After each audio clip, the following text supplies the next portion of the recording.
কওকচোন কাক বিচাৰিছে ঐ আমাৰ কাষৰ ঘৰৰ ছোৱালীজনী নেকি হয় নেকি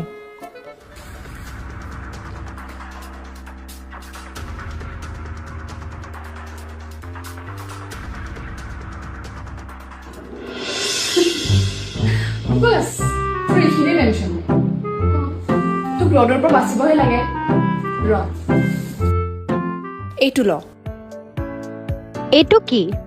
এইটো হৈছে সিক্ৰেট মন্ত্ৰাৰ SPF 50 সানস্ক্ৰিন জেল এই সানস্ক্ৰিনটো যদি মই আগৰ পৰা ইউজ কৰিলো হয় আজি চাগে মোৰ স্কিনখন সূৰ্যৰ পৰা অলপ হলেও বাচি থাকিল হয় এই সানস্ক্ৰিনটোৱে আপোনাৰ মুখৰ ৰং বাৰু সলাব নোৱাৰে কিন্তু সূৰ্য দেৱতাৰ পৰা বচাই ৰাখিব আপোনাৰ মুখৰ যিটো ৰং হেতুতে ৰাখিব সদায় এইটো পাব আপোনালোকে মাত্ৰ 359 रुपीजত আৰু এটা কথা আপোনালোকে এই প্ৰডাক্টটো Flipkart Amazon দুইটাৰ পৰা অৰ্ডাৰ কৰিব পাৰিব আজিলে বাই